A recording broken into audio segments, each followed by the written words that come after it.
ఏం వీరా, నేను అడగటం మర్చిపోయాను. పెద్ద ఆయన ఏం చెప్పాడని నేను ఎలక్షన్స్లో నిలబడటానికి నువ్వు ఒప్పుకున్నావు?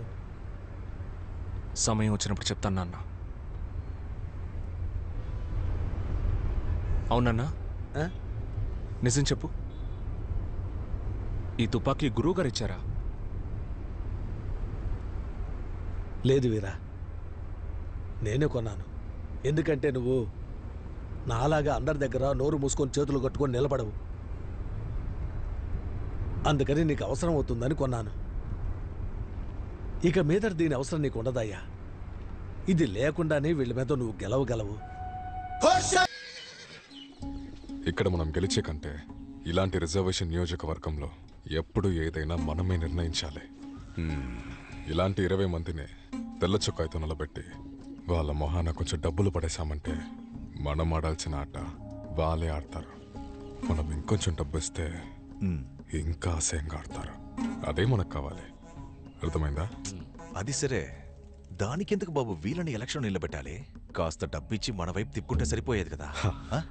అది అన్న ఆ కాలానికి చాలు, కానీ ఈ కాలానికి సరిపోదు. వాళ్ళు రేస్లో పాల్గొనడానికి మనం అనుమతి ఇవ్వాలి, కానీ అది మనం జరిపించే కుక్కల రేస్లా ఉండాలి. గెలిచిన కుక్క మనని చూస్తూ తోకాడిస్తూ రావాలి, ఓడిపోయిన కుక్క మన సాయం కోసం రావాలి. అంతే. మనిషికి 100 ఓట్లు చెల్లిస్తారో లేదో 2 వీధులైనా చెల్లిస్తారు. అది చాలు మనకి. అది సరే బాబు, ఎప్పుడు చూసినా రామాపురం నియోజకవర్గం గురించి ఆలోచిస్తావేంటి? చీరాలలో మీ భార్య నిలబడుతుంది, దాని గురించి ఆలోచించండి. తను గెలవటం ఓడిపోవటం నాకు ముఖ్యం కాదన్నా. మహారాజుని ఓడించాలి. వెళ్ళి ఆ పని చూడండి.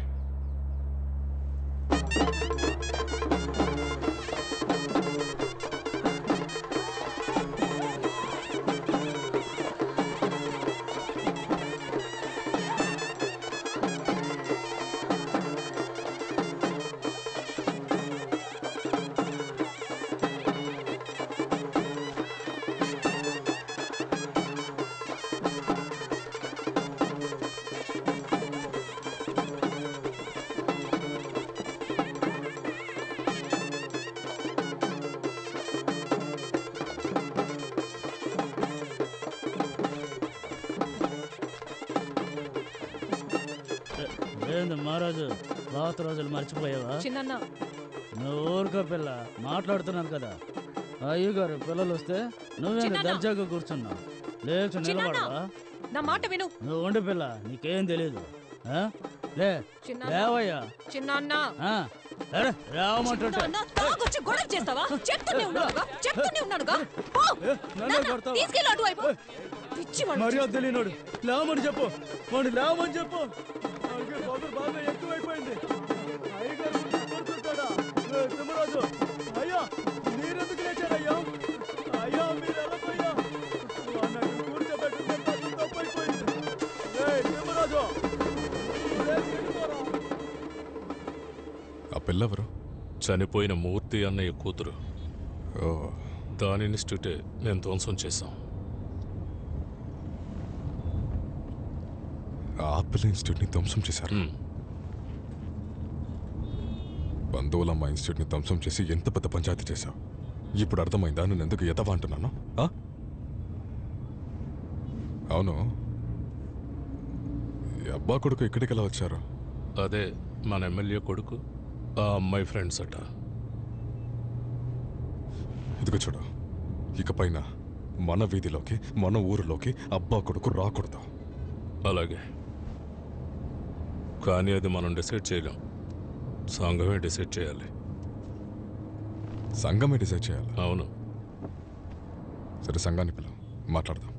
సరే, రమ్మని చెప్తాను. బాబు, నాన్న ఉన్నంత వరకు సంఘంలో ఒక మంచి బంధం ఉండేది, కానీ మీరు అలా లేరు. పార్టీ అధికారంలో ఉన్నప్పుడు కూడా మీరు సంఘాన్ని పట్టించుకోలేదు. అందువల్ల సంఘంలో ఉన్న వాళ్ళకి మీ మీద మర్యాదను, నమ్మకము లేదు. ఇంకా చెప్పాలంటే ఊర్లో ఉన్న కుర్రాళ్ళు మీ మీద చాలా కోపంతో ఉన్నారు బాబు. అందుకే అందరితో మాట్లాడి ఇక్కడికి.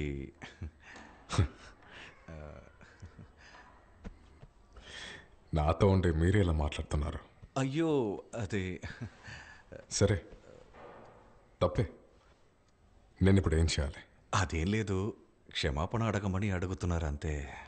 క్షమాపణేగా, చెప్తే పోలా. క్షమించండి.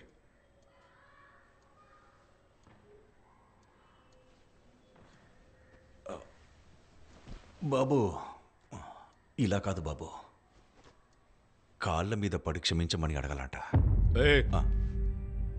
కాళ్ళ మీద ఎవరి కాళ్ళ మీద ఎవరు పడాలి? తమ్ముడు, ఏంటి షణ్ముఖం తమ్ముడు? గారు, కూర్చో. బాబు, మీరని కాదు, ఎవరైనా సరే సంఘం నియమం ఇదే. దయచేసి తప్పుగా అనుకోకండి. ఇది సంఘం యొక్క నిర్ణయం. అందుకే లోపలికి వెళ్ళొస్తాను. కూర్చోండి, ఆ. కూర్చోండి.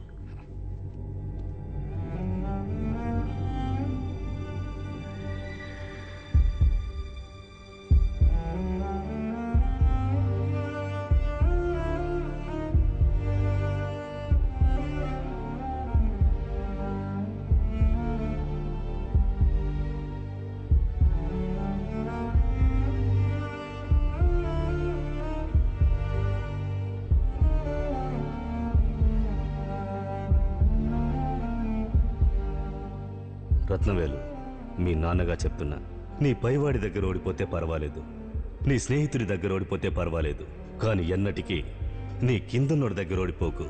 అది నీ మరణానికి సమానం. అర్థమైందా?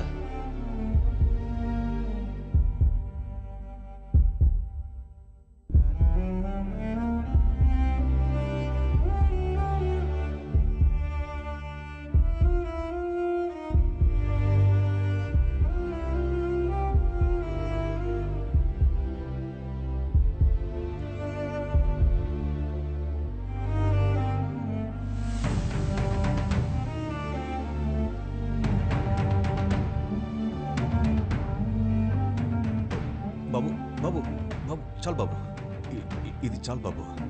రత్నవేల్, భయపడకు, ఏం లేదు, మనమే గెలుస్తాం. ఆ మహారాజు ఊళ్ళోకి అడుగు పెట్టలేడు, చూసుకుందాం.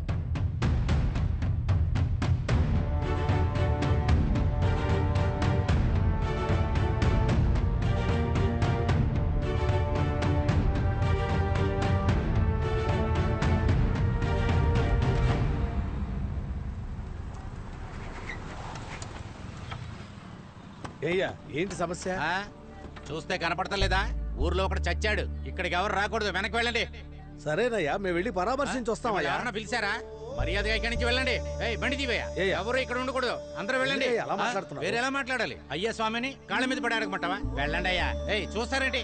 వెళ్ళమని చెప్పడే. ఏయ్, వెళ్ళండి అయ్యా. వీళ్ళు గొడవ చేస్తున్నారు, వెళ్ళిపోతాం. రే, బండి రివర్స్ తీ. వచ్చేసారు.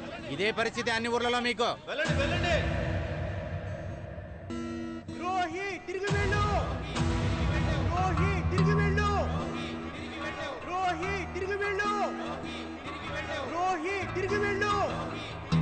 మీ ఎన్నికల్ని బాయ్కాట్ చేస్తున్నావు, నువ్వు ఊర్లోకి రాకూడదు, వెళ్ళిపో.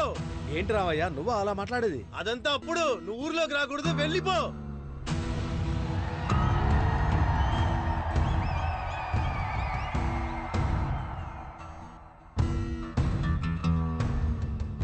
ఊర్లో కాపు కట్టారు, బయటూరు వాళ్ళు ఎవరు లోపలికి రాకూడదు.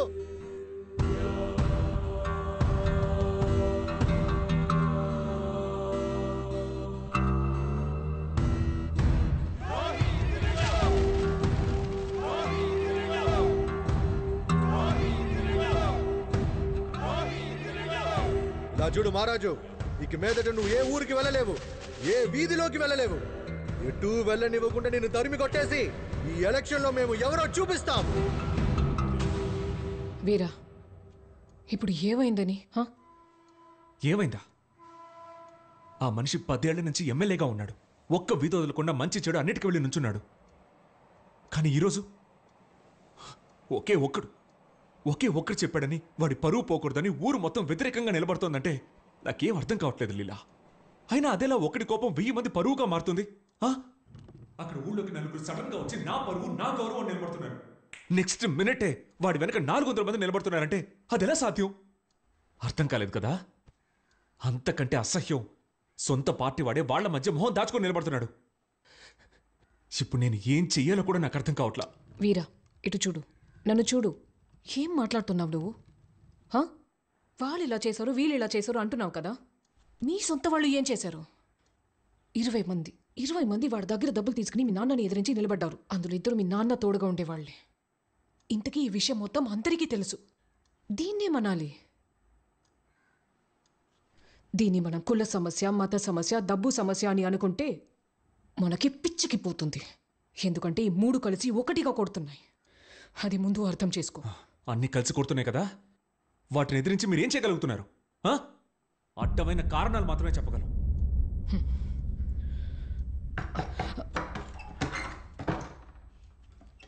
వీరా, ఏంటి నాన్న? కొంచెం బయటకు వచ్చి చూడు. రా.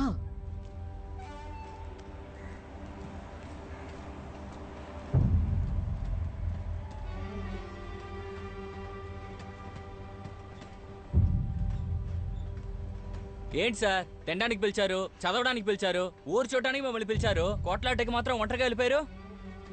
ఎందుకు సార్ ఆవిడ్ని చూస్తున్నారు? మా చేతులు పట్టుకొని లాక్కొచ్చి నిలబెట్టడానికి మేమేం చిన్న పిల్లలమా? తమ్ముడు, మీరందరూ కలిసి రావడం నాకు సంతోషమే, కానీ ఇది నా ఒక్కడి సమస్య. చదువుకునే వాళ్ళని ఇన్వాల్వ్ చేయడం నాకు ఇష్టం లేదు. అందరూ బయలుదేరండి, వెళ్ళిపోండి. ఏది సార్ మీ సమస్య? ఏది మీ సమస్య? మీరు ఓటు అడిగేటప్పుడు మా ఇంటికే కదా వచ్చారు. అయితే ఎలా మీ సమస్య అవుతుంది? ఎలా మీ సమస్య అవుతుంది సార్? మిమ్మల్ని ఒకడు మా ఇంటికి రాకూడదంటే అది అడిగే హక్కు నాకే ఉంది సార్. నేనే సార్ అడుగుతాను.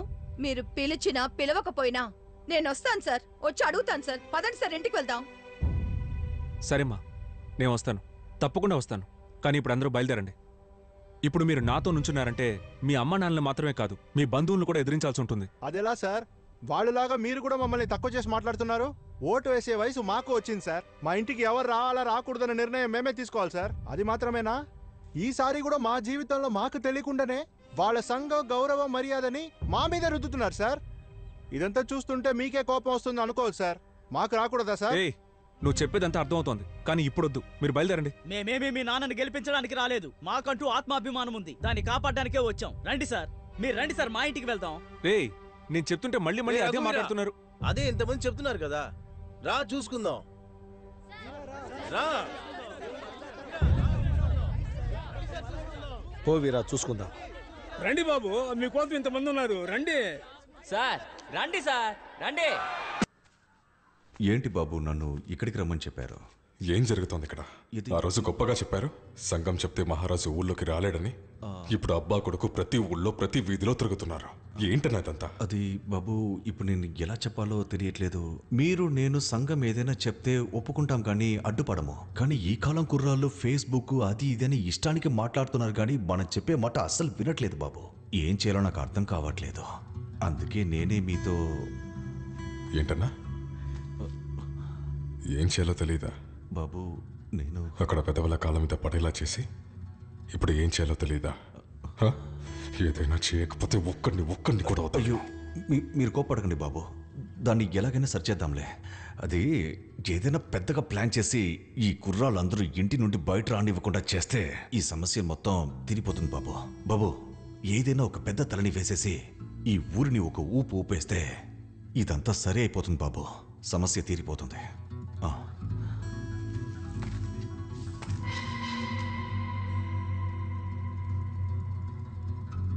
ఇప్పుడు ఏం చెప్పారన్నా?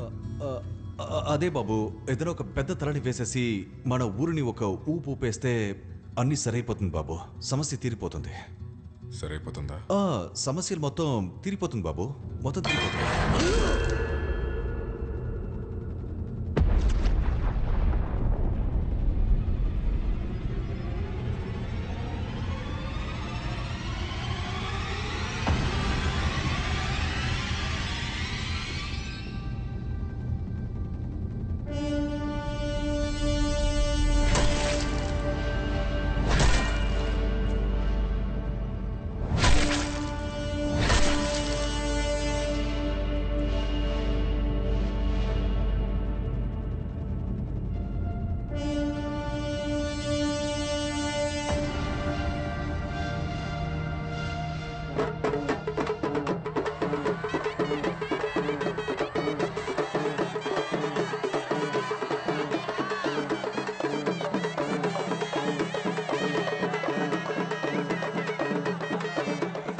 నాన్న, నాకెందుకు ఇప్పుడు అక్కడికి వెళ్ళడం కరెక్ట్ కాదనిపిస్తోంది. అక్కడికి వెళ్ళాక వాళ్ళు ఏదైనా గొడవ చేస్తే ఏం చేయాలి? ఇలా చూడు వీరా, ఒకే పార్టీలో అందరం కలిసి ఉన్నాం, స్నేహితంగా వెలిగాం. వెళ్ళకపోతే తప్పు అవుతుంది. రా చూసుకుందాం. మహారాజు వాడు కొడుకు వస్తున్నారన్నా.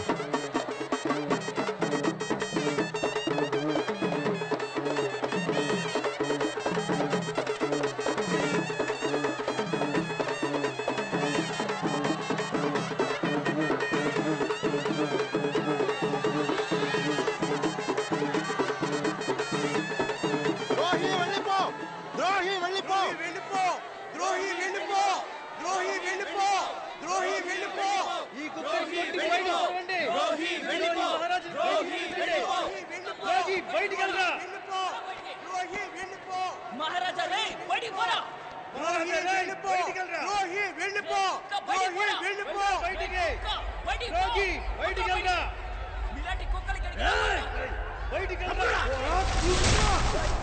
అబ్బా కొడుకుని కొట్టి చంపండ్రా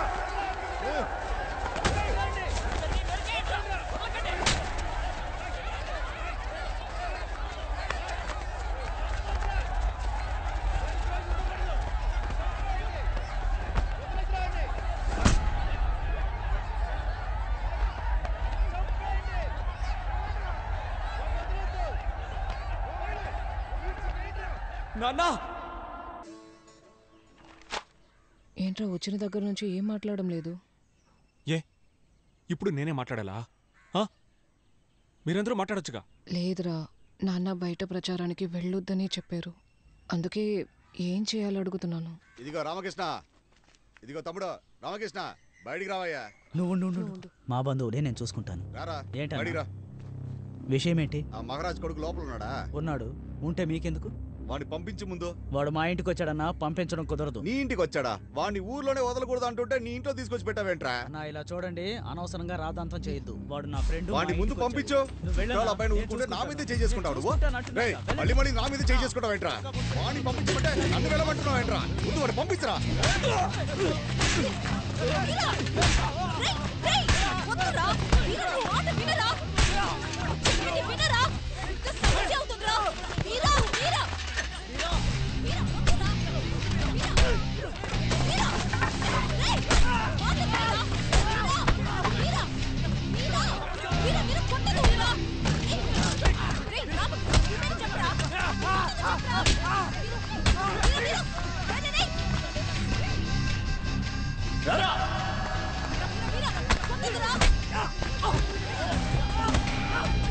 చాలు వీరా, చాలు చాలు. ఏంటి చేస్తున్నావు వీరా? వీరా వీరా వీరా వీరా ఆగు. వీరా వీరా వీరా. ఏం చేస్తారా నన్ను? చంపేస్తారా? ఊరు లోపలికి వస్తే చంపేస్తారా? చంపేస్తారా? వీరా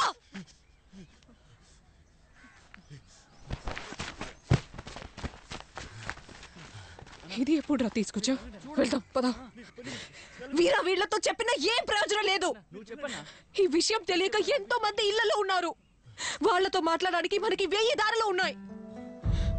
అర్థం చేసుకో. ముందు తిని కింద పడాయి. కింద